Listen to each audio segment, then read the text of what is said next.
Salve, salve, meus amigos do Juros Federal, neste terceiro bloco da nossa aula de revisão de execução fiscal e medida cautelar fiscal, tudo com base na lei de execuções e na lei de medida cautelar fiscal para a primeira prova, né, a primeira etapa do concurso para juiz federal.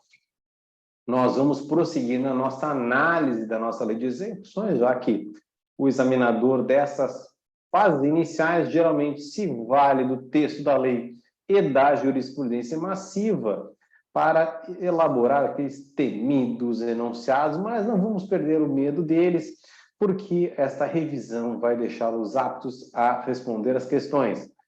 Bom, a gente viu no módulo anterior as fases iniciais da execução fiscal até a própria elementos da inicial, né, da certidão da dívida ativa. E agora nós vamos inaugurar uma primeira rodada, digamos assim. É assim que eu ensino a execução fiscal. Nós fazemos uma rodada inicial em face do contribuinte devedor, aquele devedor originário, e depois nós vamos, muitas vezes, fazer uma segunda rodada com relação a eventual codevedor.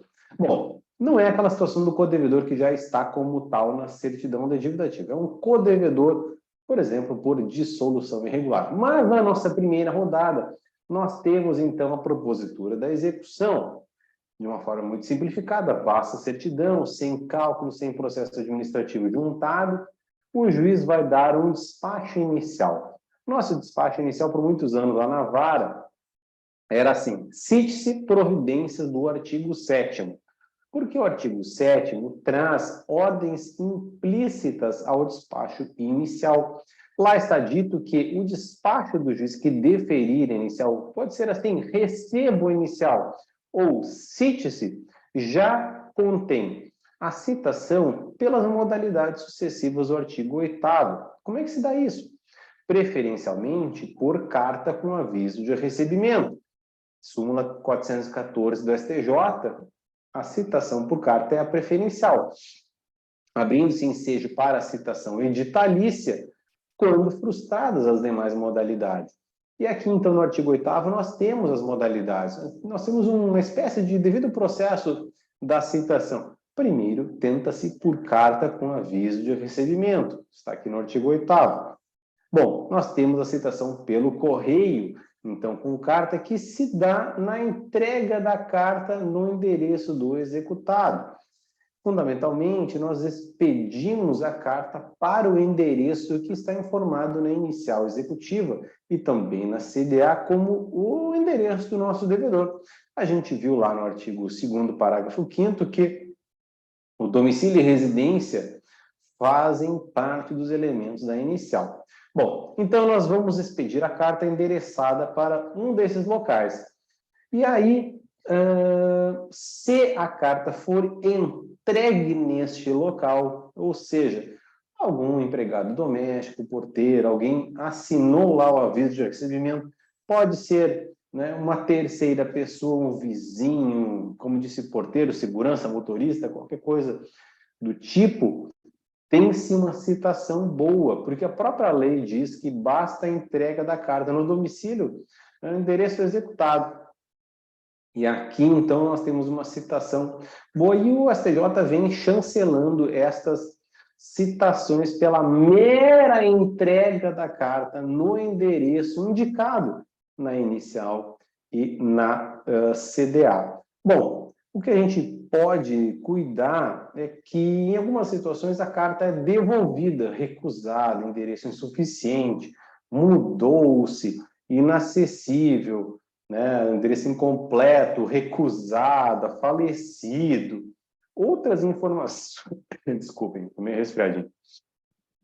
Outras informações constantes do AR. E esta citação, então, não é boa, tá bom? Então, primeiro, entrega da carta no domicílio. Segundo, se não temos a entrega, nós vamos tentar por oficial de justiça, né? E aí, então, se o aviso de recepção não retornar, a citação será feita por oficial de justiça. E aí vai ao oficial de justiça, olha, o endereço é insuficiente, ele vai diligenciar. É que tem alguma outra forma de encontrar o nosso executado? Vai fazer alguma diligência, alguma pesquisa, vai nas imediações, né, num vizinho, no síndico, alguma coisa do tipo. E aí pode constatar que o endereço é aquele correto, mas a empresa não está mais localizada nesse local. E aí, então, normalmente, nós vamos tentar uma citação por edital. E aqui, então, está, portanto, o procedimento de citação exigido pela súmula 414 do STJ, no sentido que tenta-se por carta, depois por mandado, depois apenas por oficial. Tá bom? Quando é citado, o citando é ausente do país, isso está sendo mais corriqueiro ultimamente, o pessoal vai morar nos Estados Unidos, em Portugal, coisa do tipo, a gente cita por edital com prazo de 60 dias. Isso aqui é bem interessante, prazo de 60 dias, porque o prazo do edital, em geral, né, este edital de citação, ele tem um prazo de 30 dias, tá bom? Então, estas citações por carta entregue no endereço, ou por oficial de justiça, que encontra o executado, está aqui, seu Thiago, está aqui, ó, assina aqui, o senhor está citado por esta execução fiscal, agora trate de buscar cópia do processo administrativo para entender do que se trata. É bem isso que acontece.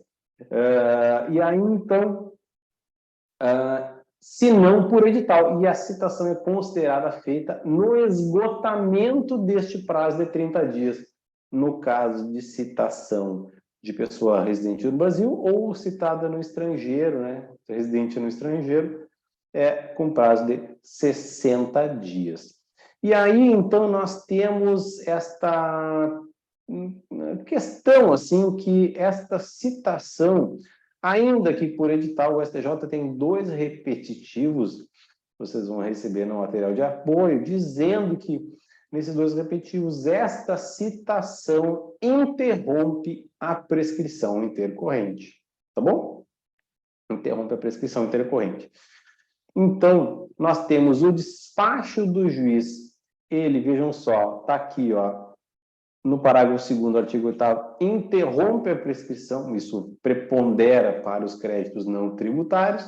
Para os créditos tributários, a redação hoje é a mesma, fundamentalmente a mesma, lá no inciso 1º do parágrafo único do 174 do CTN, hoje, né, desde 2005, né, faz quase 20 anos, hoje é possível, então, que o juiz, despachando a inicial, e determine a interrupção também da prescrição intercorrente, retroativamente à data do ajuizamento da execução. Depois, citado efetivamente o executado, nós temos, e ainda que por edital, esta citação também interrompe a prescrição intercorrente, tá bom?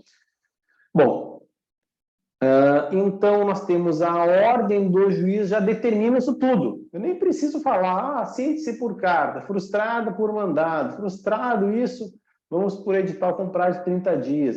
Fica ciente o executado que a citação interrompe a prescrição. Isso tudo é decorrência legal implícita aqui, né, no comando aqui do artigo 7º. Bom, e aí estas providências, como a gente dizia no nosso despacho, receba inicial providência do artigo 7º, eu já determinei a citação, eu determino se o executado não pagar, porque olha só, no artigo 8º, está dito, o executado é citado para, então ele recebe uma carta ou a visita do oficial ou por edital, ele é citado para no prazo de 5 dias, e hoje são 5 dias úteis, tá? 5 dias úteis, e tudo porque a nossa lei de execuções se rege, ela está permeada, né? A execução fiscal está complementada com a aplicação subsidiária do Código de Processo Civil, tá bom? E isso se faz também, então, esse diálogo, tanto com o CPC, quando a lei de execuções não tem norma específica diferente, tanto, por exemplo, pela lei do bem de família e, mais recentemente, pela lei que trouxe a impenhorabilidade dos bens das Santas Casas de Misericórdia, ou outras entidades beneficentes que têm reconhecida imunidade tributária, né?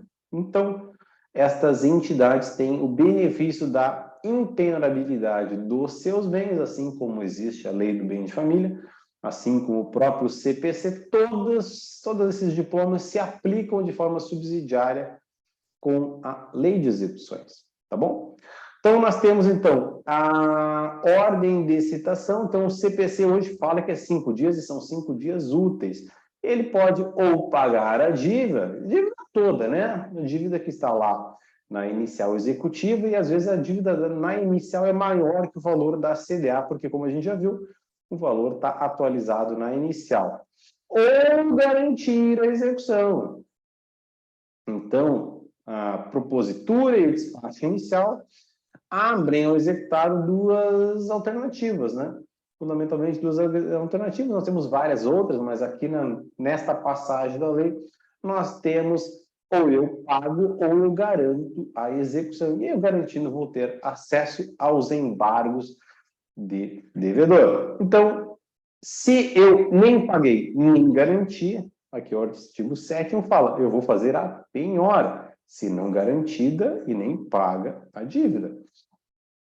E aí, então, isso se dará por meio de depósito, seguro ou fiança bancária. E essas são medidas que o executado pode se utilizar para garantir a execução, tá? Então, tem umas passagens meio desconexas, assim, mas, enfim, o que nós temos é o despacho determina a citação pelas vias.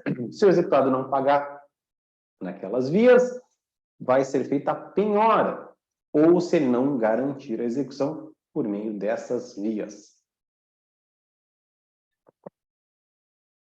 Desculpem, pessoal, estou meio afônico. Ele pode garantir por depósito, fiança ou...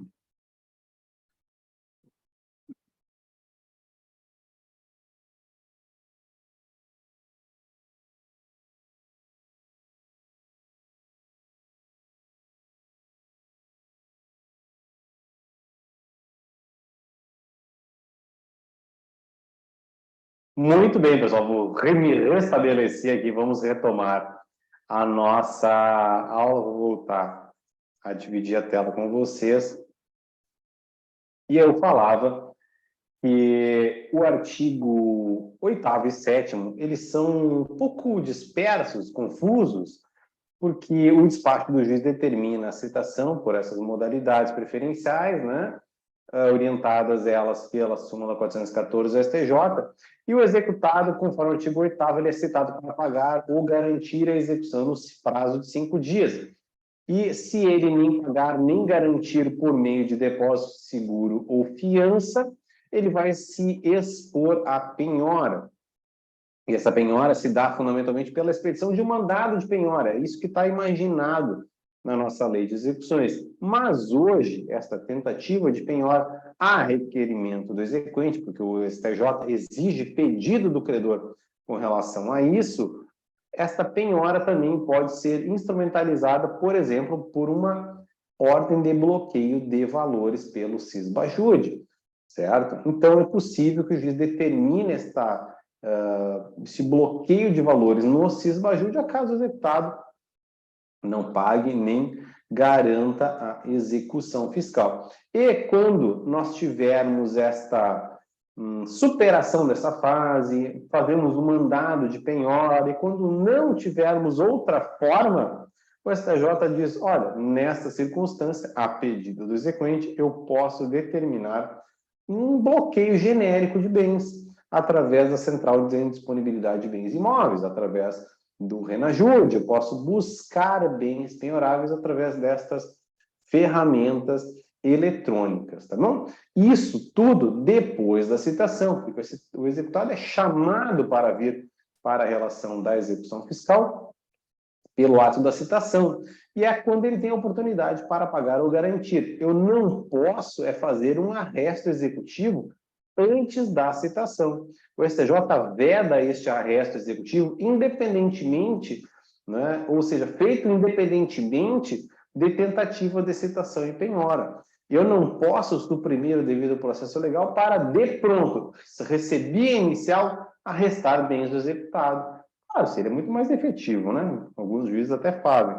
Mas, no pensamento do STJ, isso é equivocado. E aqui, no artigo 7º, está exigido que o executado tenha que ter, né, ele tem que ter alguma tentativa de se ocultar da execução, frustrar a execução. É aquele que foge, que não recebe o oficial, que coloca bens em nome de laranja, né? E ele vai tentando frustrar a execução. Este é o objeto aqui do artigo 7º, inciso 3º. O STJ diz que, olha, para fazer esse arresto, eu preciso ter um mínimo de indícios de que o executado está tentando se furtar da execução. Tá? Eu não posso fazer esse arresto de regra como antes da citação. Bom, então vou fazer esse arresto, isso tudo é uma providência automática. E depois, eventualmente, um registro da penhora. Hoje se faz essa verbação da penhora nos imóveis através da CENIB ou por Renajude, né? E também a avaliação dos bens penhorados ou arrestados. Então, o diretor de secretaria expede, por exemplo, um mandado de avaliação quando, por exemplo, é feita uma penhora na própria execução. O exequente, como eu disse, pode trazer uma indicação de bens na própria inicial executiva. O juiz, olha, cite-se, ou não pagou ou não garantiu, lavre-se um termo de penhora. E aí, esta avaliação, né, deste bem vai ser feita, independentemente de uma ordem específica, já está tudo embutido aqui no artigo 7º. O artigo 8º nós vimos, então, esse procedimento de citação, e aí o executado, para garantir, a gente já teve uma antecipação aqui, que é a garantia pode ser feita por depósito, seguro ou fiança, ele pode depositar o dinheiro, ele pode contratar seguro ou fiança, ele pode nomear bens próprios à penhora, ele pode indicar bens de terceiros, né? Como a gente já viu, né? O bem de terceiro pode ser aceito para fins de penhora, ou só se indica um bem próprio para garantir o débito da empresa, o bem de uma outra empresa que compõe o mesmo grupo também pode ser indicado para fins de garantia daquela execução, e com isso a empresa executada ter acesso aos embargos, né? Claro, com o consentimento do cônjuge, no caso de bem da pessoa natural, né? Ou isso também no caso de companheiro. No caso de sociedades, tem que trazer a anuência dos representantes da sociedade, tá bom? Bom, então a gente vai juntar estas garantias de depósito, fiança, seguro, né, nos autos, e aí a partir daí vai se disparar o prazo para embargos, como nós veremos no artigo 16 da nossa lei de execuções. O depósito em dinheiro, fiança ou seguro produz os mesmos efeitos da penhora, né? O depósito em dinheiro, nós vamos lembrar que suspende a exigibilidade do crédito tributário, pouco importa que esse depósito em dinheiro seja originado ou no ato de vontade do executado ou mesmo num ato constritivo. Eu tenho lá uma tentativa de bloqueio de valores, peguei valor integral, depositei, né, numa conta de depósito judicial vinculada à execução, esse depósito suspende a exigibilidade, né, e a partir daí sequer se cobra correção monetária, porque o depósito ele é corrigido pelos mesmos índices da correção do crédito, da execução, ficam pareados, né? Então isso acaba sendo bom para o executado, que se vê livre de pagar outros valores. Ele pode também, o executado, pagar parcela da dívida, né, que ele entender como incontroversa, e garantir a execução do saldo devedor. Isso não existe na prática, mas tudo que não existe na prática é bom para concurso, né? De toda forma, está aqui este pagamento do incontroverso, e o que ele quer controverter, ele vai garantir. E aí, então, no artigo 10, como eu disse, essa penhora, né, ele pode, se ele não pagar ou não garantir, ele vai se expor à penhora. E esta penhora, no artigo 10, está dito que, não ocorrendo pagamento nem garantia, pagamento ou garantia, são as duas alternativas, a penhora pode cair em qualquer outro bem do executado. Qualquer outro bem do executado, exceto os que a lei declare absolutamente impenhoráveis. O artigo 30 traz uma outra regra. Já vou adiantar aqui com vocês. O artigo 30 também fala que os bens que a lei declare absolutamente impenhoráveis. Quais são os bens absolutamente impenhoráveis? São os bens que a lei diz são impenhoráveis. Por exemplo, o bem de família. Por exemplo, o ferramental utilizado para o executado exercer a sua ocupação econômica. O veículo que o motorista de aplicativo utiliza para exercer a sua profissão. Né? A biblioteca do advogado, os utensílios do odontólogo ou do médico, e coisas desse tipo. Né? Excepcionalmente, esta impenhorabilidade dos bens profissionais é estendida quando a empresa serve como uma veste para o exercício da ocupação econômica do próprio sócio ou dos próprios sócios. Vamos imaginar que dois sócios resolvem formar uma empresa de transporte escolar. E aí eles têm lá duas vans ou uma van e eles vão se alternando nos horários para exercer este propósito empresarial. E aí, então, essa prestação de serviço, eles próprios dirigem a van. Mas a van está no nome da empresa. Pode ser uma sociedade unipessoal, pode ser uma sociedade limitada, não importa. Esta pequena empresa, ela serve ao exercício da ocupação econômica do próprio administrador, do próprio sócio, que atua pessoalmente. Então, esta impenhorabilidade alcança, né, do ferramental de trabalho, alcança os bens desta empresa. É uma situação excepcional em que nós temos uma extensão da impenhorabilidade. Além disso, nós temos essa impenhorabilidade absoluta com relação aos valores até 40 salários mínimos que estão previstos como impenhoráveis lá no CPC. E essa impenhorabilidade também, conforme o STJ, foi expandida não apenas para 40 salários mínimos depositados em conta poupança, foi expandida para outras pequenas aplicações, portanto, LCI, LCA, CDB, Tesouro Direto, Fundo de Investimento, outras formas de proteger o dinheiro do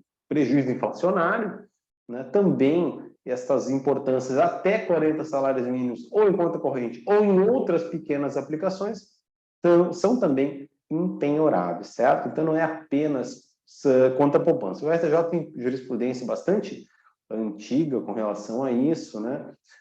Desde antes, né, dessas últimas alterações, e o que nós temos, inclusive, uma súmula do TRF da 4ª Região assim se manifestando. Mas nós temos, então, essa impenhorabilidade absoluta, ou seja, que a lei declara bem de família, a pequena propriedade rural explorada pela própria família, né? Então, nós temos algumas impenhorabilidades previstas no Código Civil, ou melhor dizendo, no Código de Processo Civil, na própria Constituição, na lei que protege os bens das Santas Casas, vem complementando aqui a nossa lei de execuções fiscais. E a penhora vai se dar nesta ordem de preferências. Primeiro, dinheiro, títulos da dívida, pedra, coisa que não importa muito, imóveis, veículos depois, e por fim, direitos e ações. Até mesmo o estabelecimento empresarial pode ser penhorado. O STJ tem súmula permitindo a penhora do estabelecimento comercial. E aí, então, a penhora de dinheiro, olha só, será convertida no depósito. Como eu disse, o valor que nós obtivemos via ato de vontade do executado, que depositou o montante, ou quando nós penhoramos via cisbaju de montante em contas bancárias do executado, este valor vai ser convertido num depósito para fins de penhora. O STJ, inclusive, exige, eu penso ser equivocado, mas quem sou eu? O STJ exige que seja feito um termo de penhora desses valores depositados.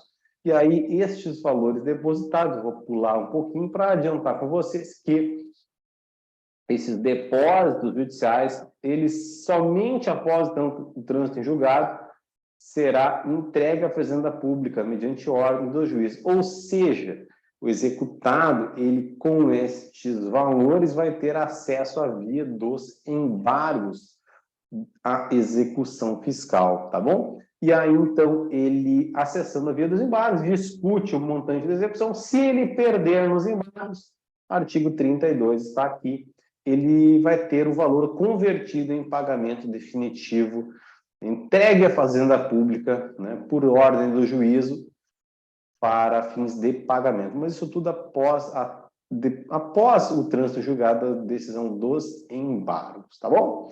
Então, nós temos no artigo 11 a ordem de preferência dos bens, inclusive estabelecimento comercial, e aí, então, nós temos a intimação da penhora dos bens penhorados, constritos conforme esta ordem de preferência, né, mediante intimação do executado, e hoje se dá uma necessidade, o STJ tem a súmula 121 exigindo intimação pessoal do executado. A lei de execuções tinha imaginado diferente, o STJ, como eu disse, faz esta atualização,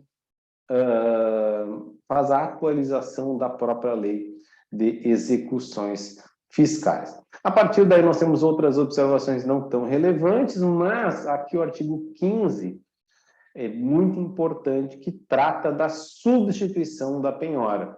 Eu já adiantei que o reforço da penhora exige pedido do exequente. O executado tem uma das poucas prerrogativas, que é substituir a penhora por depósito em dinheiro, fiança ou seguro. Substituir por fiança ou seguro, hoje o STJ e o CPC exigem que estas garantias fidejussórias compreendam não apenas o montante da execução, mas 130% do montante da execução, para que, eventualmente, encargos, despesas processuais sejam também ressarcidos pelo terceiro garantidor, aqui o fiador, o banco fiador, ou a instituição seguradora, ou deposita o montante total da execução em dinheiro. Aí depositei, levantei o valor depositado, melhor dizendo, depositei e consigo levantar a penhora, conseguir a substituição. Já a Fazenda Pública é a toda poderosa na execução, ela pode substituir os bens penhorados, né, a qualquer momento, certo? A Fazenda Pública pode pedir em qualquer fase do processo a substituição dos penhorados por outros. Olha, não gostei desses bens, quero que seja feita uma substituição da penhora. E o juiz, então, vai ter que deferir a expedição de um mandado de penhora, por exemplo, mandado de substituição da penhora. Eu quero substituir este Gol 98 por outro bem que seja apto a garantir a integralidade da execução, certo? Porque a penhora ela tem que corresponder ao montante da execução fiscal. E também está dito aqui, como eu já disse, né, o STJ exige pedido do exequente para fins do reforço da penhora insuficiente. Nem pode o julgador promover, nestes termos aí, o reforço da penhora insuficiente. Eu até penso equivocado nisso, mas, de toda forma, a jurisprudência exige que o exequente requeira o reforço. Olha, o Gol 98 não está sendo suficiente. Eu quero agora o reforço através da penhora de um outro bem, né? Reforço da penhora de um outro bem. O juiz expede um mandado de reforço de penhora. Tá bom? Bom, tudo isso é questão atinente à penhora. E aí nós vamos discutir no próximo bloco, no último bloco, vamos analisar e discutir com relação à defesa do executado diante de todo esse contexto da execução, já que estas medidas de citação preparatórias e de efetivação da penhora abrem espaço para discussão do valor da execução fiscal, mas isso é aspecto, como eu disse, do próximo bloco. Aguardo você daqui a pouquinho para continuarmos este nosso estudo, tá bom? Seguimos.